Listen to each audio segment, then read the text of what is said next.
What do you need to succeed? You need a secure and scalable learning management system that provides a complete simulation experience. Meet SimCapture. SimCapture can now be delivered as a cost-effective and hardware-free solution to run your simulation training seamlessly. With SimCapture's remote solution, we've got you covered. Through video capturing, debriefings, assessments, and evaluations, SimCapture provides meaningful insights that you can take action on. The SimCapture app allows instructors to use any mobile device for in-situ training. You can even run OSCE remotely in a virtual exam environment without any third-party software or subscriptions. For hands-on skills practice, students can assess content and training scenarios right from their mobile devices remotely.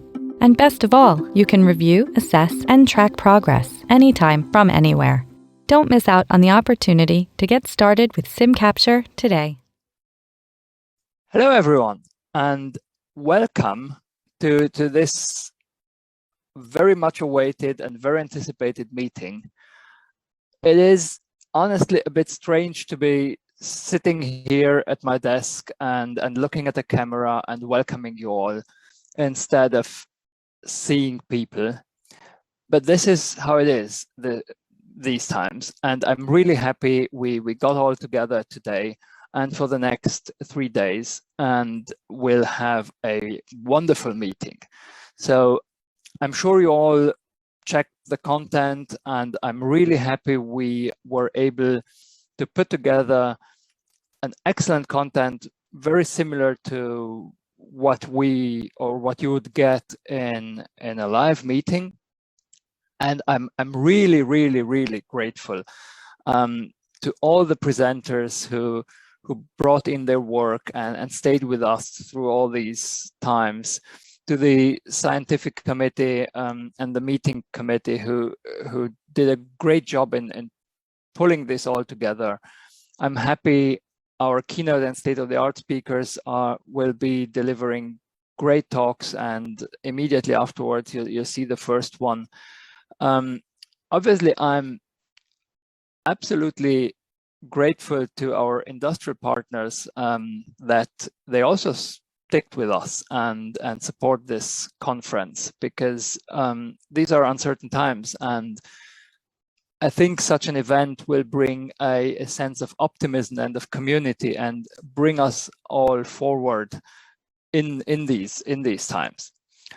And yeah, all of you, all the attendees, all the regulars, all the first timers, I'm happy to greet you here to this event. I hope we'll have great 3 days from now on, filled of scientific content, but also filled with meetings and social interactions, different social interactions than we would have in a live conference, but let's have them, and let's all together create and keep up that sense of community that you would have at a live conference. I will not end before acknowledging the huge efforts that everyone in the community put into fighting the pandemic. And because this is so important to us, we put together a brief video just highlighting people and activities. This is obviously by no means exclusive. We asked for proposals. It's just an example of how people worked during the pandemic to fight it, to get back to a type of normality that we're used to. And after the video, my colleague from the EC, Esther Leon, will introduce the keynote speaker, and then we will be happy to hear the first keynote. So thank you very much, and let's look at the thanks video.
Thanks you very much, Mark.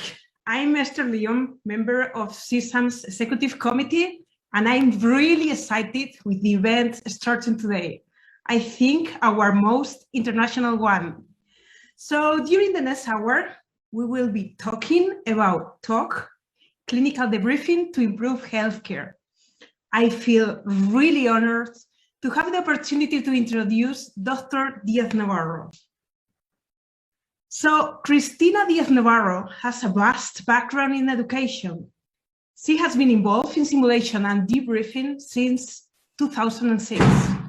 Her academic work has focused on human factors and as well simulation faculty development. At present, Cristina is an Associate Dean for Simulation in Clinical Skills at the Health Education and Improvement Wales, consultant anesthetist at the University Hospital of Wales, simulation lead for Wales and the Royal College of Anaesthetists, and chair of the Board of Trustees of TOC Foundation. So now I would like to share you a really nice story. So we have introduced Cristina formally, but I think we would like to share an inspiring story for all of you. It's a story of networking that links SESAM and TOC. So let's go to the past. And here we can see Cristina. So after attending SESAM 2014 meeting in Poland, Cristina, Sonia, and Andy, in their way home at the airport after the meeting, they create TOC, the TOC concept that we are going to be talking today. Something really curious is the first draft of TOC was created in a paper napkin. And this is our first link in between TOC and SESAM. The following year, Cristina and her team decided to formally present TOC in a SESAM workshop in Belfast. And here there was where we crossed our paths. So I work in Spain in a critical care master's degree. My master's students were asking about how to perform debriefing in clinical areas. And for me, that was a completely challenge. And know what? A surprise. When I attend SESAM meeting, I found a workshop about clinical debriefing led by the Wales team. So Cristina and myself met for the first time, and we started working with an international group. Then I traveled to Cardiff. We started to work together. Then Cristina came to Barcelona to talk clinical debriefing. And finally, a year later, in SESAM 2016, in Lisbon, we present an international workshop together. So TOC expanded after all of this. We started to do research, we have our first outcomes, and network was really invigorated, conference by conference. And today, we are here, and TOC is an opening state-of-the-art keynote. And I'm really, really proud of it. But after all this journey together, Dr. Diaz Navarro became Chris, a strong co-worker, a memorable leader, but a truly, truly friend for me. So thank you, Cristina. And I have an advice for all of you attending this meeting and a challenge for all of you. So during the SESAM meeting, please go and find your Chris, share your passions, because an entirely world is yet to be discovered. So then you will be able to design the future together. Now I have the pleasure to leave you all with Dr. Diaz Navarro or Chris, whatever you prefer. Thank you.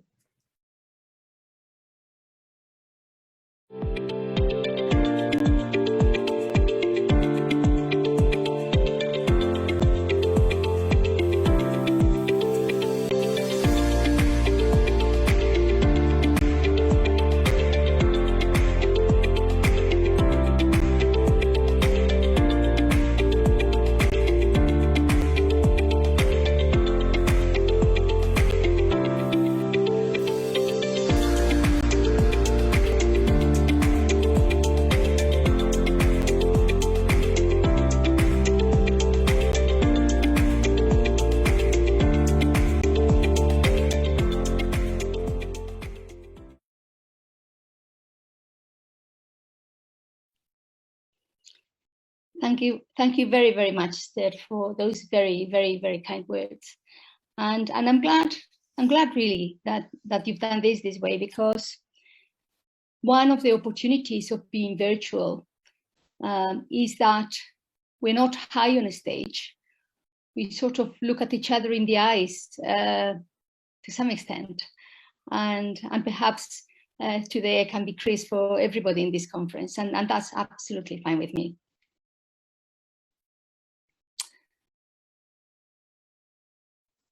In this keynote, I'm going to talk a little bit about my own cultural background, and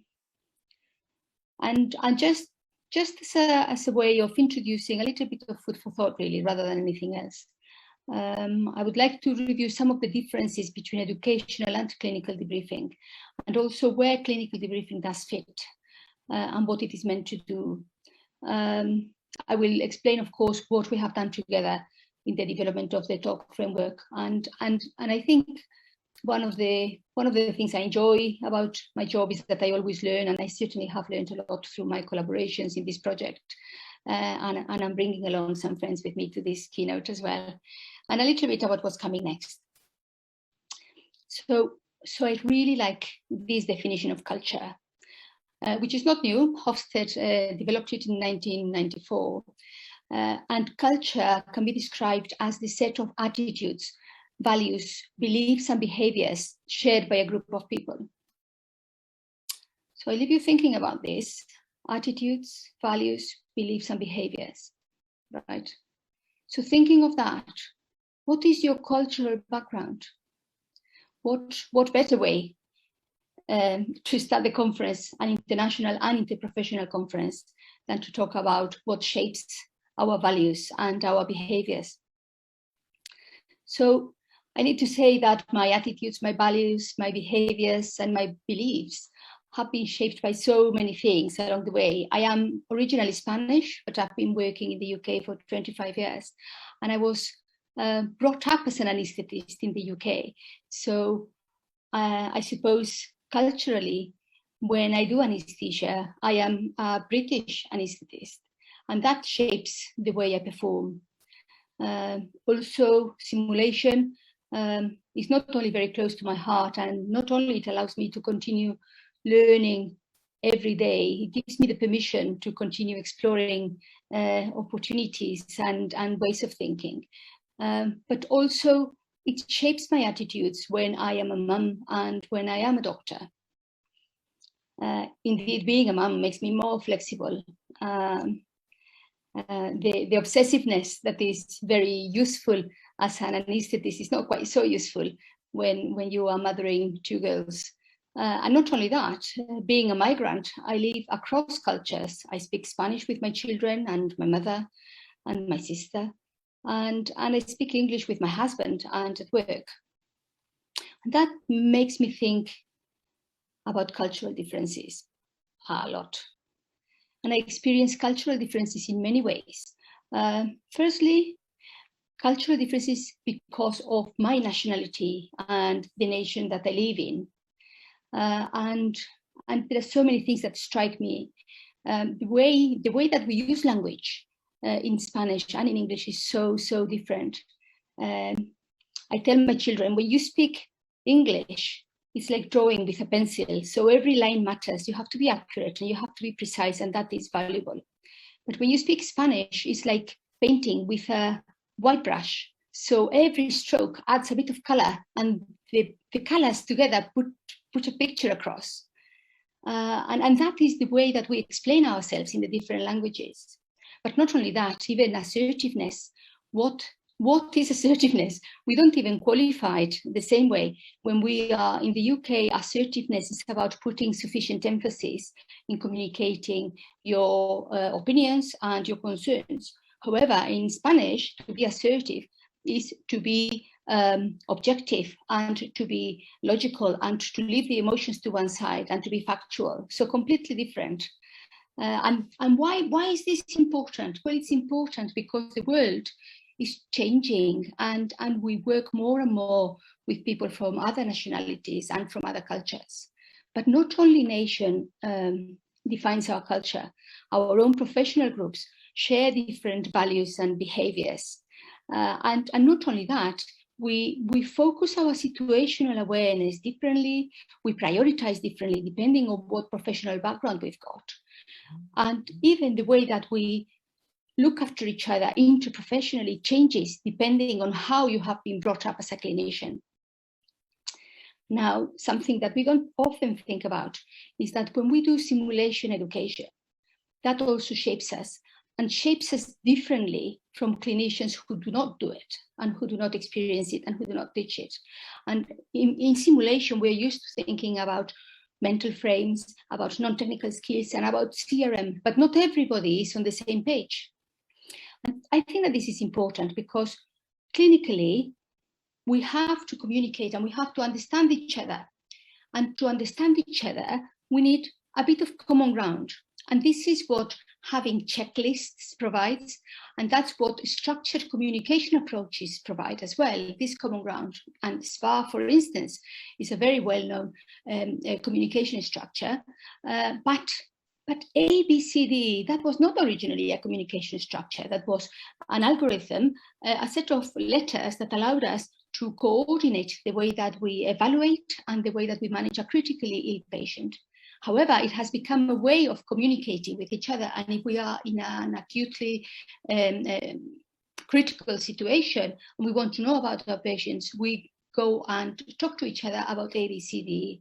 And we all know what we mean, even if our understanding of each of the letters is slightly different. So airway for me as an anesthetist will probably be a little bit different from airway to my neurosurgical colleagues. And on we go. But we all know what we are talking about. Not only that, we also need a common language. A common language, and that's something that we are very familiar with as clinicians when we talk to our patients and we change the way that we express ourselves. We make sure that we don't use too technical a jargon so that we're all on the same page with the patient and so that the communication is effective. But I wonder whether we're able to do that as educators talking to our clinician colleagues who do not do education. So that brings me back to debriefing and talking. Debriefing in the educational environment is not quite the same as debriefing would be in the clinical environment because we speak different languages. For me, debriefing as an educator, well, is my favorite part of simulation. And the facilitation of learning and reflection is something that I enjoy, helping uncover what is behind our own behaviors, what emotions and what pressures drive us and affect our performance, what happens in our brain so that we know something but we might not know how to do it or how to apply it, what our mental frames are. I think that this is so exciting and I keep learning from myself and from others.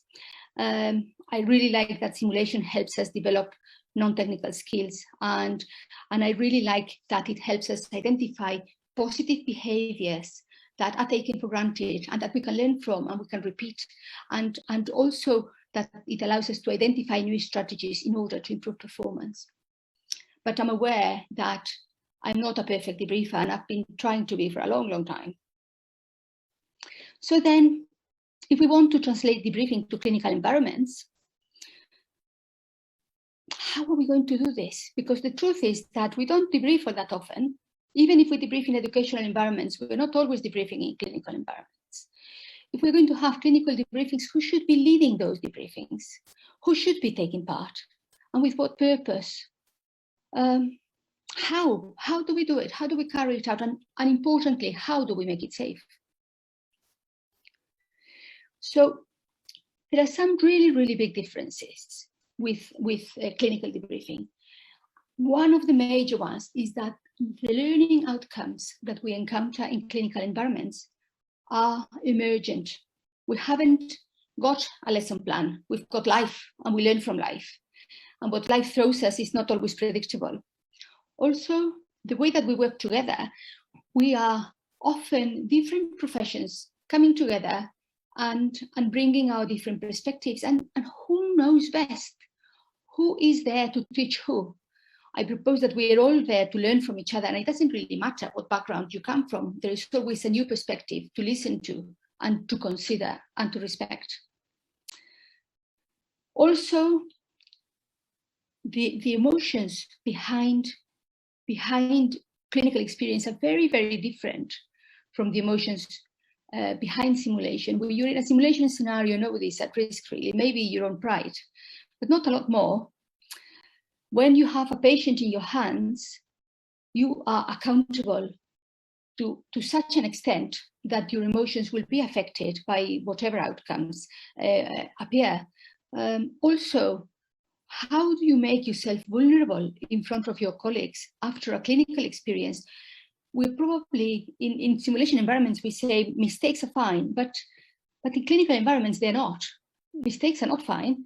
And how do you admit to them in front of your colleagues? And also, how do you recognize that you do not know everything? And the thing is, nobody does know everything. Also, when we are in simulation environments, we often look at personal performances, and perhaps in clinical environments, we're much more interested in looking at team performances and improving systems. And also, if we do debrief, we can't ignore the fact that in clinical environments, there are medical legal implications to what we do, to what we say, and to what we document. And all of these things need to be navigated. So we want to do clinical debriefing, but where does it fit? Well, it certainly is a way of communicating in a structured way, and it has become much more common ground, particularly in theatre environments, to have briefing episodes in which you plan and coordinate the activity and allocate tasks. You carry out your activity and then you debrief. And when you debrief, you review your events, your actions, you reflect, you have learning from it, you apply the learning perhaps. And of course, this can happen in educational environments too, but we're now talking about clinical environments. So the World Health, the World Health Organization defined clinical debriefing as an individual or a team formally reflecting on their performance after a particular task, a shift, or a critical event. So this was published in 2009 in the Human Factors in Patient Safety Review of Topic Controls. So this is not a new concept, and it was again emphasized on in all the World Health Organization safe surgery guidance. In the NHS in the UK where I work, in 2010, there was a publication which was 5 steps to safer surgery, and step 5 is debriefing, and yet it's not something that we do every day. Later on, NATSIPs, the National Safety Standards for Invasive Procedures, were developed, and they do encourage debriefing after every invasive procedure. Not only that, the NHS, what they do put into writing is that the organizations should allow job plans to provide time for debriefing unless there are exceptional circumstances. So this comes to say that really we should be embedding clinical debriefing in our daily practice. Not only that, everybody else is recommending it. It's not 1 or 2 people. This should be what we do. And there is plenty of evidence that if teams and individuals debrief, their performance is enhanced in high-risk industries, not necessarily only in clinical environments, but also in clinical environments. And outcomes from critical illness are better if we debrief. And this is something that we've known since 2013 after a meta-analysis. So if we need to debrief, how can we do it? So we can do it either with expert facilitators, or we can do team self-debriefing. Those are the 2 ways. Either we have facilitators that know what they're doing, or teams debrief themselves. They are not exclusive. We can use both. And there are advantages and disadvantages to both methodologies. So if you have expert facilitators, that's absolutely amazing. But there is no doubt that they need a lot of training and they need to be available. And that's not always possible. Also, what they bring into the mix is the ability to facilitate a conversation and facilitate reflection, and perhaps guide us navigate through our own emotions and mental frames. But they might not have the clinical expertise that is required in a certain clinical situation. That might be an advantage or might not be, depending. Also, is there an element of hierarchy with expert facilitators? And saying that, I look at myself. I like to think of myself as someone who values colleagues and who respects everybody and who has got an approachable style and whose hierarchy is perhaps not that high. But there is no doubt that when I am teaching, I know what I want to teach. I know what my learning objectives are. And to some extent, I make them happen. So perhaps that puts me in a situation of being in a bit more control than the rest of the participants in the debriefing. But also, expert facilitators have got the skills to handle difficult situations, particularly if there is conflict or if there is emotional stress and trauma. And this is something that should not be forgotten. So if there is a difficult situation, get an expert. Now, teams can also debrief themselves. And if they debrief themselves, they can do it anytime and they can do it anywhere. And something that clinicians bring into this is that they are familiar with their own clinical processes. And they are familiar with what is expected of their own everyday practice and what is failure and what is an actual strength and what helps. If we get teams to debrief themselves, we do encourage reflective practice, and that is something that we all require to continue learning for life. Perhaps if teams debrief themselves, we can give people a voice in a different way. Perhaps it will encourage us deciding together, collaborative leadership, collaborative decision-making. That's something that perhaps might be improved by teams debriefing themselves. And also, if teams debrief themselves, all individuals can engage with improvement, and that's something that is important. And Boet, in 2013, did carry out a randomized control trial, and what he compared was teams debriefing themselves versus teams debriefed by an instructor. And these teams were giving a structure to debrief themselves on, and then they looked at the improvements in performance, and they found that there was no difference depending on how the debriefing was carried out.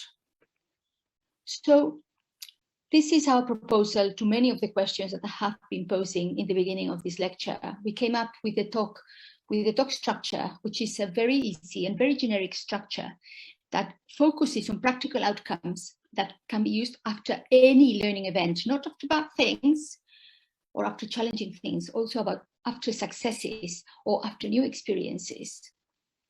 And what we want to promote with this is reflective practice, patient safety, and a supportive culture of dialogue. So this is our timeline. We developed the concept in 2014 on a paper yet in Poznan Airport, as Esther was telling you before. In 2015, we presented at SESAM and also at AMI.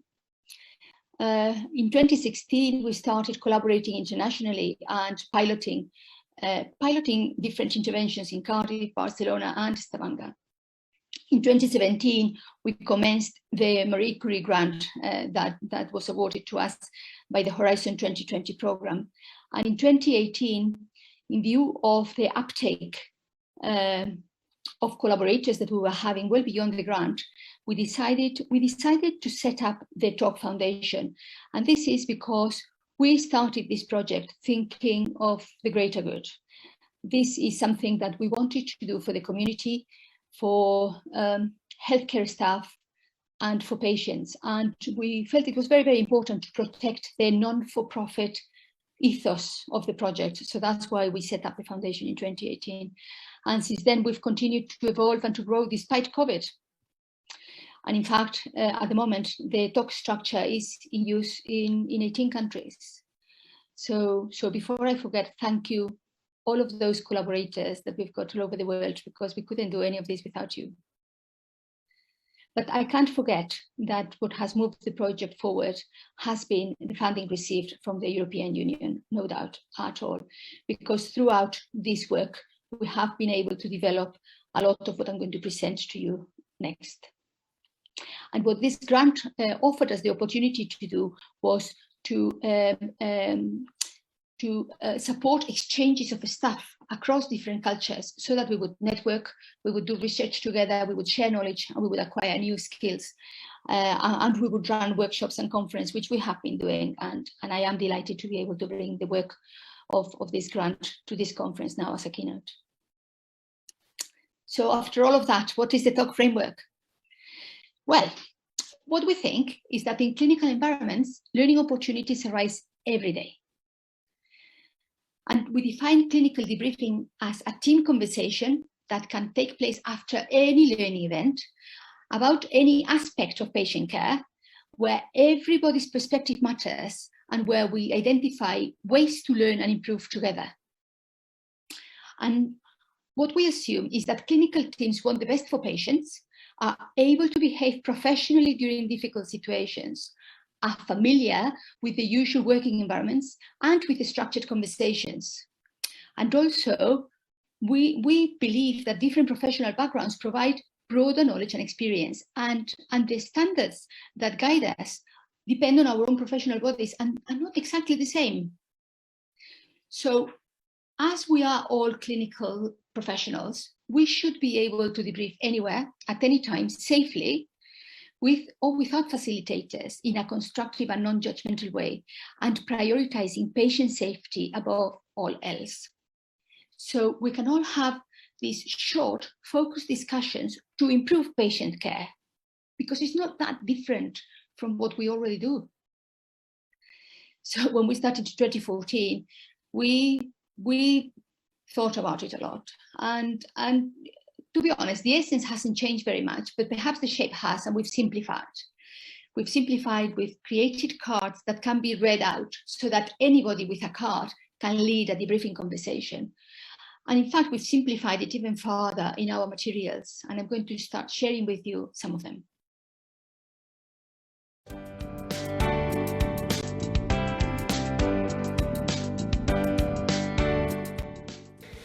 In clinical environments, learning opportunities arise every day.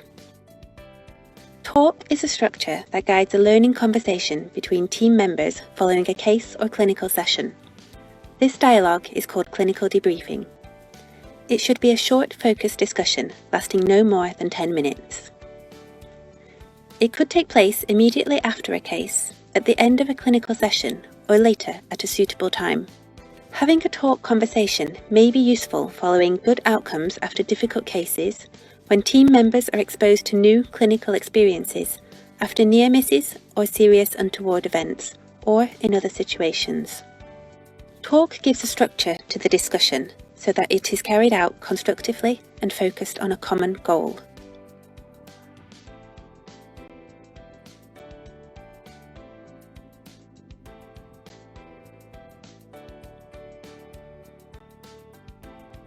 Any team member familiar with the structure may lead the conversation. Clinical debriefing should ideally take place in quiet and private areas, and intended in a blame-free manner. The conversation should focus on learning and improving patient safety, respectfully, avoiding negative comments and identifying positive actions and behaviours, valuing everybody's input, identifying small objectives and following up outcomes step by step. We use talk to find practical solutions for improvement. These small changes impact positively on both teams and the organisation.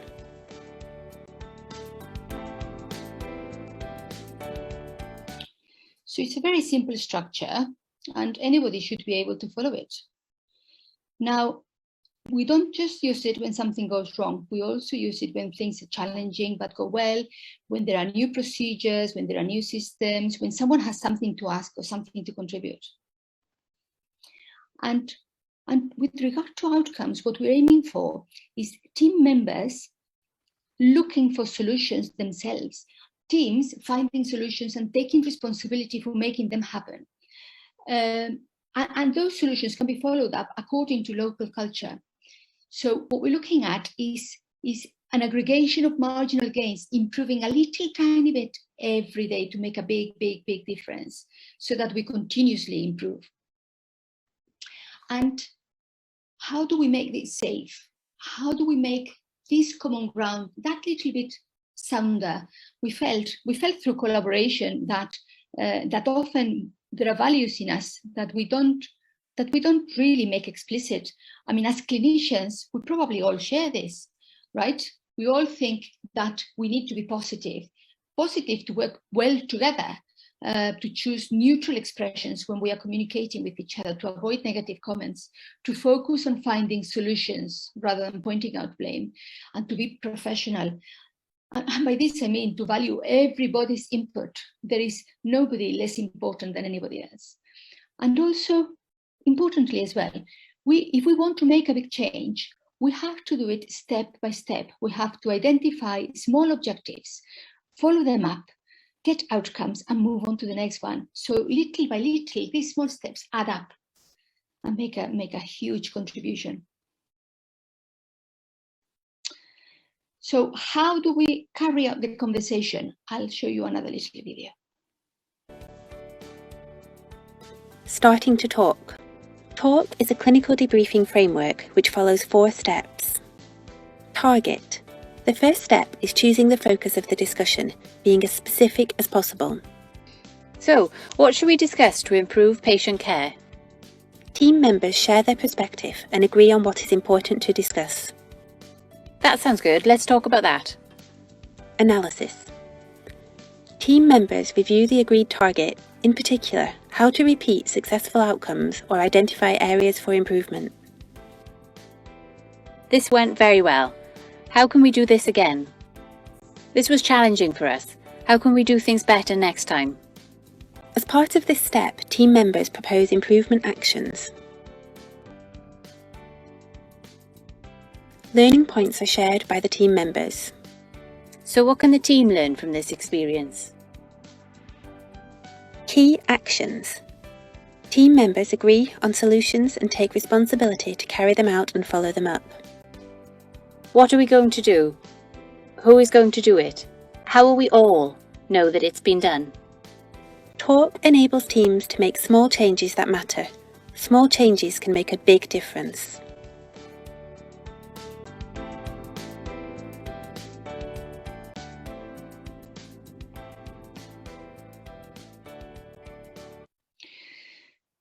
So this work that you're seeing would not have been possible without collaborators. I just cannot emphasize enough that institutional support and institutional collaboration is important, but we are nowhere without people. And there is something about this project that brings together really, really, really good people. So I want to say thank you to all of them again, because you know that this is what makes the project, is to have the joint thinking, to make things transferable, applicable to all cultures. And I'm not going to really be talking to you about the data and the research. And in fact, we've got a couple of oral communications that you can see later on in the conference. So by all means, go and have a look at them. And in fact, one of them has been published in Advances as one of the chosen abstracts, which I'm really pleased with. What I want to talk to you about is about people, about local champions, and about examples of engagement and improvement. And there are so many possible examples of how including talk in our routines has changed the way that we communicate. I'm going to talk to you, out of the many stories, I'm going to choose Frank. Frank is an ODP. He's not an educator. He's a very, very senior ODP, very close to retirement. And the first day that we presented talk in theatres, it was a very short introductory sort of presentation, and we gave everybody a card like the one that you can see in the picture. And when we went to the theatre later on that day, Frank said to me, "We've had a little issue with the stockings.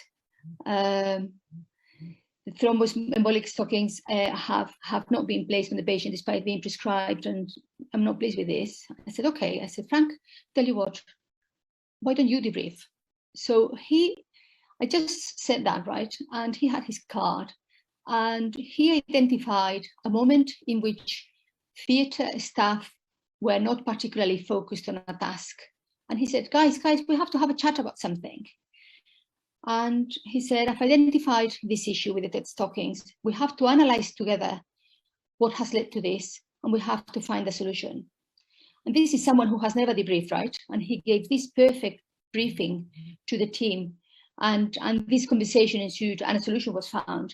And I thought, you know, we can all do this. We can all do this. And I've had multiple examples of not only acting a little bit differently and a little bit more constructively and moving forward together, but also I've seen the theatre staff around me feeling empowered to contribute differently and to ask questions differently. And what is most important in all of this is patient safety. And to talk about patient safety, I brought a friend. And I've got with me Maria Roberts, who is the head of patient safety and quality at Cardiff and Vale University Health Board. That's where I work. This is a very big organization with 15,000 employees. And Maria Roberts has taken the baton from me and has introduced talk to the safety strategy for the health board. And I asked her, Maria, why should we debrief in clinical environments?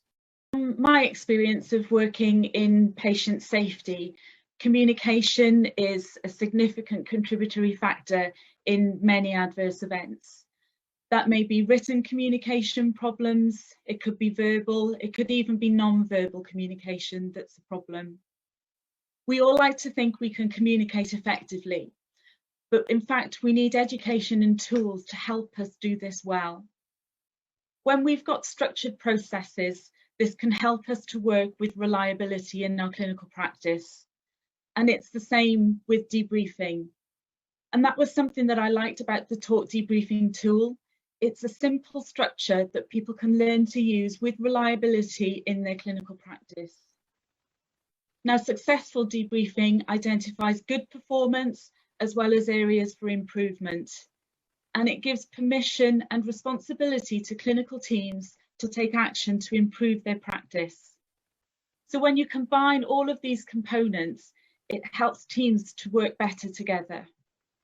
And when teams are working well and they trust each other, the care that patients receive is safer. And patient safety is the bottom line here. Not one of us wants to come to work to see patients harmed. But patient safety doesn't just happen automatically. We all have a responsibility to work hard towards achieving it. Indeed, we all do. And the thing is, teams seem to agree with that, because something that I have encountered with this project and that I never expected was organic growth, organic uptake, people asking for the tool from the Children's Hospital, from neonatology, from radiology, saying, we want to do this debriefing, and we want to learn about it, and we want to implement it. Organizations are so resistant to change, and yet there is a hunger for this. But how do we teach it? And to start with, I thought, well, I'm an educator and I'm a simulation educator, so I know how to teach talk. But I've learned that there are so many ways in which this can be done. And we're here to facilitate this for you. And if you're interested, you can use all of these materials, which are freely available on the website. They've been translated to 8 languages, and we've got user guides, implementation guides, and videos. And we also have got the standardized training sessions that we are happy to share with anybody who would like to teach talk. And we think that examples are so valuable. They're always useful, and I've brought you one.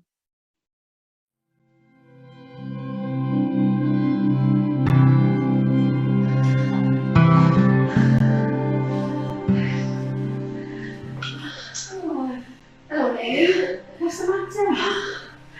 It's my breath. Debbie, can I have some help, please? Oh, Mary, you're very short of breath. Okay. Andrea, her oxygen saturations are very low. Can you start Mary on 100% oxygen, please? Mary, I will call the resident to come and see you. Okay. Hello? Oh, hello, Sarah. My name is Debbie. I'm the qualified nurse looking after a patient called Mary on ward A2. The situation is that she's become very short of breath and wheezy. Her background is that she has asthma and her inhaler appears to be empty. On assessment, she has oxygen saturations of 92% and a respiratory rate of 30.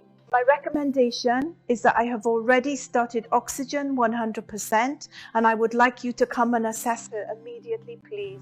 Okay, thank you, Debbie. I will come immediately to see Mary on Ward A2. Thank you. Mary, the resident is going to come and see you. We will sort you out. Hi, hello. Hello, Mary. My name is Sarah. I'm the resident. I'm going to assess you, okay? Okay.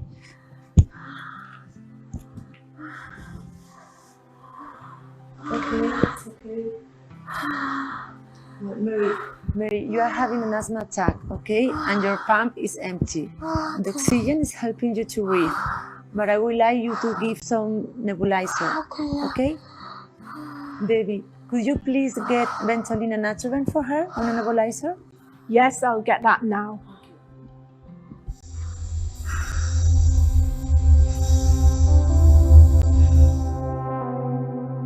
Mary, your breathing is much better now. Thank you. Good. Hello, Mary. Hi. How do you feel? Feel better, thank you. Yeah, really? Yes. Let me see.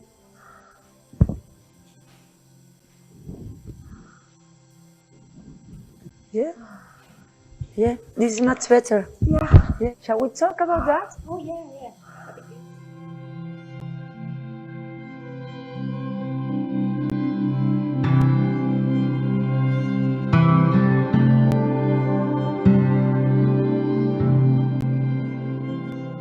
What shall we discuss to improve patient care? I think the situation was dealt with very well. Thanks. I was worried nobody was going to hear me. Yes, I did hear you, Andrea, but I think it would be good for us to discuss our communication and why did Mary deteriorate so quickly.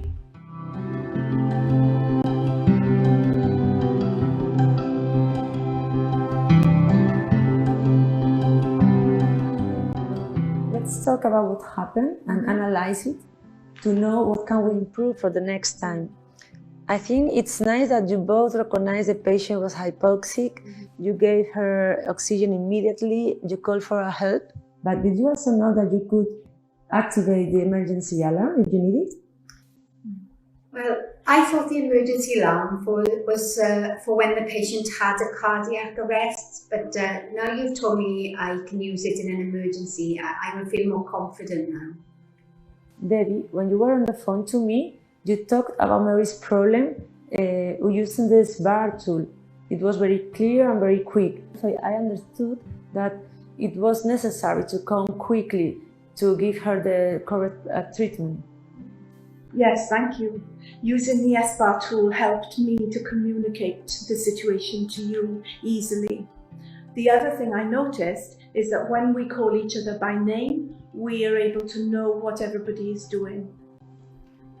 The thing that was bothering me though was why the patient had an empty inhaler. Yes, I think when Mary came into hospital, she had her inhaler and she wasn't able to tell us that it was empty. We should have been able to get a new inhaler from the pharmacy. So what can we learn from this experience? Well, I think it's important that we check patients' medication levels when they come into hospital. I thought we worked well when there was a potential emergency situation. Yeah, I agree with you all, but I also think that SBAR communication tool helped us to be more effective. Yes, it did.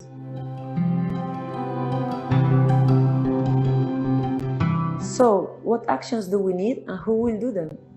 Well, I'll get Mary a new inhaler from the pharmacy, but also make sure that all of our other patients have their medications appropriately as well. Let's keep communication tools. Yes. Well, what I was thinking was we could present this as a good news story in our quality and safety meeting next month. That's a good idea. Thank you, everyone. This is such a good outcome. We will model this for other patients. Yes, we will. Thank you.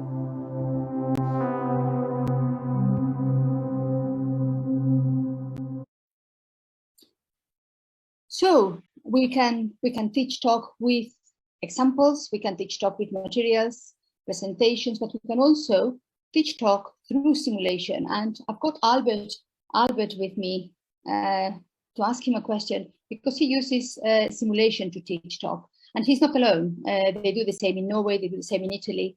But I wanted to get from Albert a little bit of his perspective. He works in Groningen in the Netherlands, and he's a fantastic educator. And I wanted to know, why did you decide to use talk, Albert, and how are you teaching it? We do a lot of simulation and in teams, clinical teams, and the participant experience the benefits of debriefing as a team and the learning as a team. And they always ask themselves, why don't we do this in our clinical practice? And that's why we implemented the talk clinical debriefing into simulation. So they can follow a e-learning for all clinical teams from 15 minutes. And we have 2 really nice example videos within. And so when they come into the simulation, we do a little bit of rehearsal and then go into the scenario. And when we stop the scenario, they have to perform a talk debriefing in the simulation room. And at the end of the talk debriefing, we will stop the scenario and we go back to the debriefing room for a simulation debriefing. And they really like the simple clinical debriefing tool, and because it's structured, it's short, and they all believe in the benefit for patient safety with this tool. So how do we implement it? Now, there will be a little bit more on implementation in a speedy workshop, which we have tomorrow, called the Game of Snakes and Ladders. But I wanted to talk a little bit with our friends in Barcelona who have a different experience as well in implementation. Firstly, we've been teaching talk in an interprofessional curriculum, in an interprofessional master's degree in critical care. And also in the clinic hospital, they've implemented debriefing in intensive care. So I would like to bring another friend, in this case Esther, who has introduced me, and now I introduce her. And we really did implement talk against our own expectations in Spain. And I want to ask her, do you remember how we felt? Of course, I remember.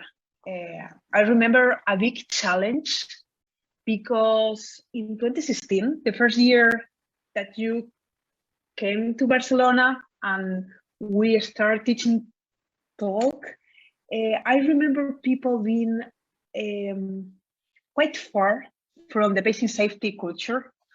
So they really would like to speak in the clinical environment, but they find having such a structured conversation in the clinical environment was going to be almost impossible. And I remember the first class, people being so frank with their mental models and saying, very nice, very impossible. But I say a challenge, and I could say, what is talk today in Spain or in the Latin America community? And I'm really glad that I could represent in the Talk Foundation, the division of Spain and Latin America and Portugal. So today, 5 years later, is completely different. You know, I'm here in Barcelona, and after starting implementing talk, we go with the Marie Curie grant and we implement talk in 2 ICUs. And after that, a lot of people start speaking about talk. Some institutions decide to implement talk. For example, here in the EMS, in the emergency system, in the pre-hospital one, it is based doctor and nurses. They have implemented talk for having meaningful conversations. And as well, a lot of hospitals have started to ask, how could we implement talk? So today, communities really anger of having talk in their hospitals. We have a lot of requests. Here in Barcelona, we are working with the Spanish Society of Cardiology and implementing talk in all the cardiology community, both in the Nursing Society and in the Physician Society. And we have started with a small project, but everyone have or would like to have talk. So we have open for all of the society. And we are working as well with really big projects because people is asking for the tool, both in Spain, in Portugal, and Latin America. So yes, I felt it was a big challenge, but after 5 years, I think change is possible. And even talk or even clinical debriefing was a tool, maybe not for our culture. We could start to do changes step by step. I learned that from talk and from you, Cristina, and then you can change the world. And I feel we are doing so. So that's my experience. I mean, challenge, but now we have really big outcomes. So every time I listen to Esther and her passion, I feel moved. But she's not the only one who has contributed big way to this, and her team, you know, in particular, Jordi and Michelle have been working so hard in the cardiology project. But also we've got really important collaborators in Norway and in particular Sigrun. Sigrun is someone that I learn from every single time, and they have been using cascade methodologies and learning networks. So I would like you to talk to us about it. So we had gotten top-end buy-in at our hospital to implement Talk Debrief. That means the senior leadership at the hospital said, yes, this makes sense, it aligns with our values, and this is something that we want to make happen. And then I was faced with the challenge, obviously. Okay, we have 11 or 12 champions, people who really like Talk Debrief. They've participated in the EU program. They've been sent on exchange and secondments to Cardiff. And now they're back. And how are we going to implement this in our hospital? So these 11 or 12 people, these individuals, they were from 11 different units at the hospital. So I found out that our quality improvement unit had a methodology called learning networks. And that's where you're going to implement some method or some system in different places simultaneously. So what you do is you bring them together as a network. You teach them a bit of quality improvement methodology. I gave them educational materials, made sure they knew how to teach their colleagues how to use Talk Debriefing. And we set up a plan over 9 to 12 months where we're going to have a kickoff together. And then they would meet regularly to exchange information about how they had progressed, what successes they were meeting, and if people were meeting challenges, they could also talk about this in the group. And one of the most important things we did to start off with is that we said that these individuals, these champions, they weren't allowed to just function alone. There had to be an implementation team at each unit consisting of leadership representatives and at least 2 of the main professions working together at that unit. And they had to be picked out. They had to want to use Talk Debrief. They had to understand it. And this would be the implementation team. And they came to the first kickoff meeting as teams, mostly. And then they made individual plans from time to time. It's just like the application phase of a debrief. Okay, what have you learned? What are your next goals for the next 6 weeks? And how are you going to reach them? And each of these implementation teams also were assigned a quality improvement agent or officer, somebody who knew quality improvement methodology. So they had the educational component from me and the educational methods that they could all share and use. They were accessible online at our hospital. And they went together and they really did motivate each other, and they picked up on each other's ideas, and they went to visit each other, and you could see they were pushing each other in a nice way. And as we approached the end of the learning network, several of them said, I don't want this to end because this is something that pushes me and I have goals and I know somebody's going to want to hear from me in a month or a month and a half. So that was very nice. So that helped us a lot. That brought us further than just the typical education and good luck you know, we needed an implementation plan, and this helped us. So we've learned a lot.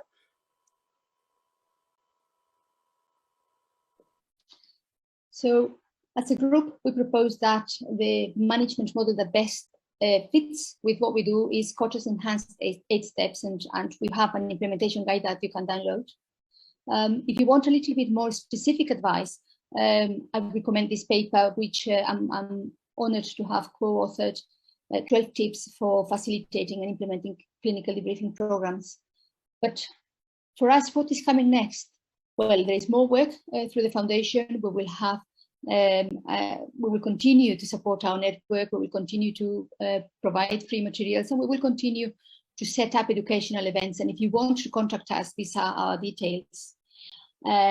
I think this has been a bit of an overview of the work done so far with so many people and so many friends. And I want to thank SESAM for inviting me here, our collaborators, our champions, our institutions, and our clinical teams who have implemented clinical debriefing so far.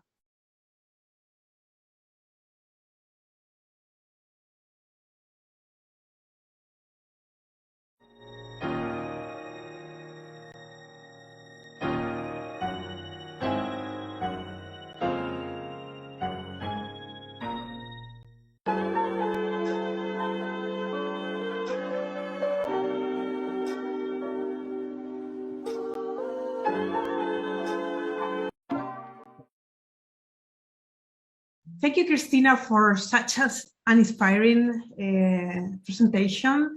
The chat has been quite active. There is a lot of questions, so I pick up some that I think are really interesting. The first one is from James Horn. He's asking about blaming culture and the use of talk.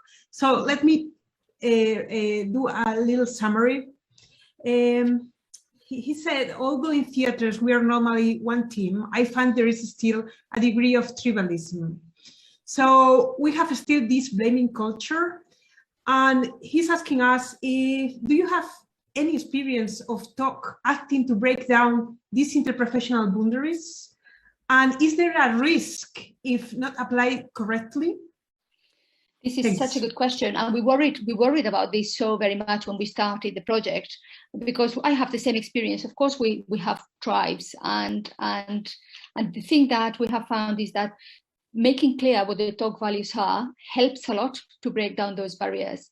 And the fact that we can have these conversations, that the institutions endorse the use of this tool, and that these conversations are allowed, they give us permission to be open about our differences and move forward together.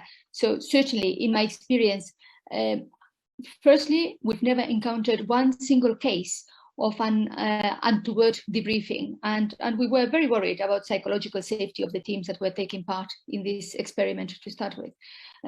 But we are professionals in clinical spheres, and that comes through. And when you provide a tool like this, we're able to utilize it safely. Linking with the psychological safety that you were mentioning now, there are 2 questions. Sabrina Vitello, she's asking about if we need to train people to lead talk, and how we create and maintain psychological safety, because it's a key element. I absolutely agree. It is a key element. And I think that the difference is when we are providing or facilitating an educational debrief, we are in a position of looking after our participants, and we can set that safe container, and it's up to us to do so. And probably when we are doing educational debriefing, the vulnerabilities are different. When we work in clinical environments, we are working with our colleagues, and we're used to having difficult conversations. We're used to navigating our way and avoid conflict. And these skills are a part of the way that we work every day. And when you provide with a tool that will structure a conversation, all of this training that we have had in clinical environments for many, many, many years comes through. So what has surprised me is how much more faith I should have had in the skills of my colleagues.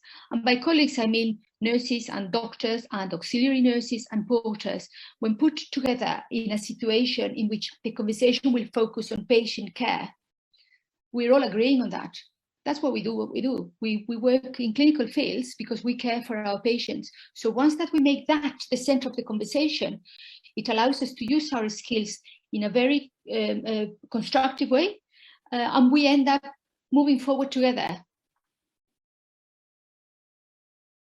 Thanks, Christine. There is more questions about the impact of talk in psychological safety. So Nathan Oliver is saying he imagines there is a positive feedback loop in the experience of psychological safety in teams using talk.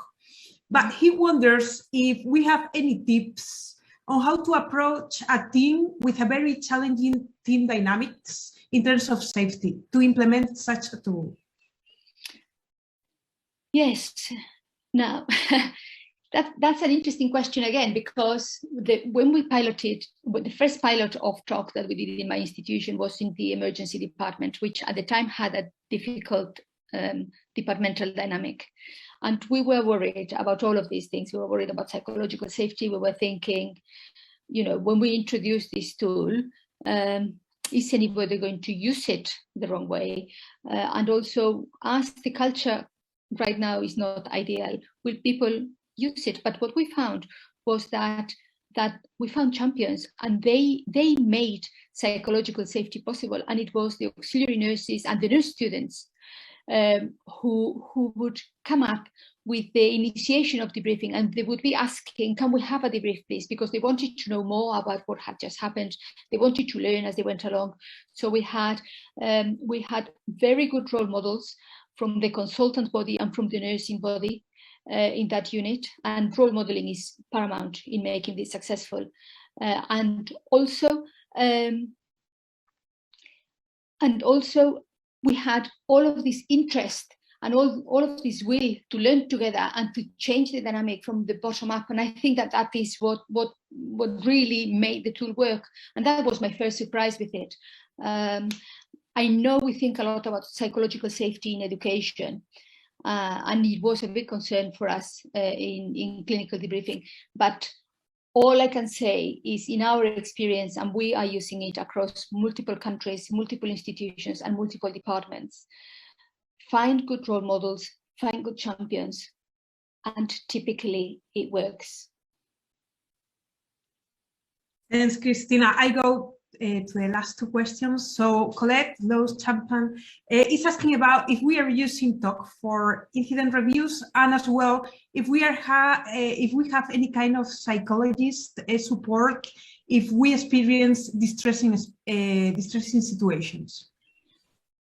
We haven't experienced distressing situations, and I think that the reason is because the conversations that I had in clinical environments are very practical. So we're not trying to do a psychological debrief. We're not trying to do an educational debrief. We're just letting individuals that work together find solutions together. So the conversations are very clinical, focused on patient care, focused on safety. And I really do not find that